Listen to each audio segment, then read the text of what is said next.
ஸ்டாலின் மகள் செந்தாமரையை தூக்கிய அமலாக்கத்துறை அதிகாரிகள் வீடு புகுந்து செந்தாமரையிடம் விசாரணை இன்று காலையில் நடத்தப்பட்டு வருவதாகவும் டெல்லிக்கு அழைத்து செல்ல திட்டமிட்டிருப்பதாகவும் சற்று முன் கிடைக்கப்பெற்ற மிக முக்கியமான செய்தியை தான் நாம் பார்த்து வருகிறோம்.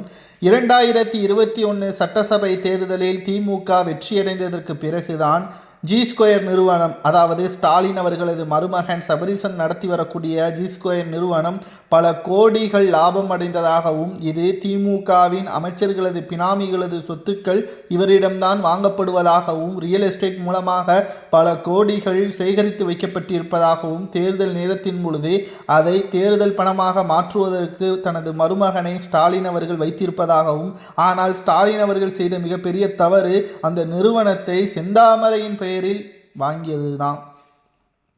ஜி2 நிறுவனத்தின் ஓனர் செந்தாமரை, ஆனால் சிஇஓவாக தான் அவரது மருமகன் சபரீசன் அவர்கள் பார்த்து வருகிறார். மேலும் மருமகனை நம்ப முடியாது என்ற ஒரு காரணத்திற்காகத்தான் அனைத்து லாப நட்ட கணக்குகள் அனைத்துமே தனது மகளின் பெயரில் இருக்க வேண்டும் என்று ஸ்டாலின் அவர்கள் நினைத்திருந்தார்.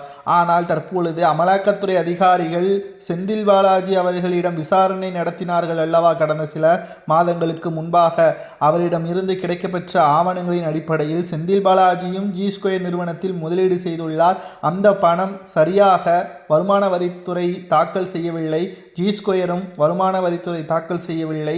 இதனால் தற்பொழுது ஸ்டாலின் அவர்கள் இரண்டாவது முறையும் டெல்லிக்கு சென்று மோடி அவர்களது காலில் விழக்கூடிய ஒரு நிலைமை உருவாகும். இதற்கு முன்னால் ஜி2 நிறுவனத்தின் பிரச்சனை வரும்பொழுது எந்த ஒரு பாகுபாடு காட்டாமல் நேரடியாக டெல்லிக்கு சென்று யாரை சந்தித்தார், 5வது நிலைநிலை அறிக்கையின் பொழுது அங்கு யாரை சந்தித்தார் என்பதையும் நாம் பார்த்திருந்தோம். அதற்கு பிறகு ஜி2 நிறுவனத்தின் வழக்கு காலதாமதமானதையும் நாம் பார்த்திருந்தோம். தற்பொழுது மீண்டும் அமலாக்கத்துறை அதிகாரிகள் ஜி2 நிறுவனத்தின் மீது விசாரணைக்காக செந்தாமரையின் வீட்டிற்கு வந்துள்ளது.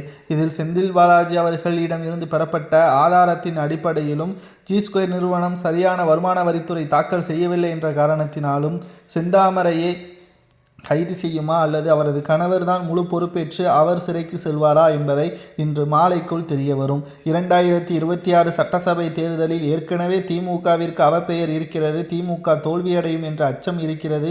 இப்பேற்பட்ட சூழலில் திமுக 2026 சட்டசபை தேர்தலில் சிறைக்கு செல்லக்கூடிய தனது மகளுக்காக மீண்டும் 2வது முறை மோடி அவர்கள் காலில் ஸ்டாலின் அவர்கள் விழுவாரா என்பதை பொறுத்திருந்து பார்க்கலாம். பல கோடிகளை ஊழல் செய்து தேர்தல் நேரத்தில் மக்களுக்கு பணத்தை கொடுப்பதை விட மக்களுக்கு திமுக சொன்ன நலத்திட்ட உதவிகளையும் வாக்குறுதியையும் கொடுத்தாலே திமுக வெற்றியடைந்திருக்கும் என்று பலரும் கூறி வருகிறார்கள்.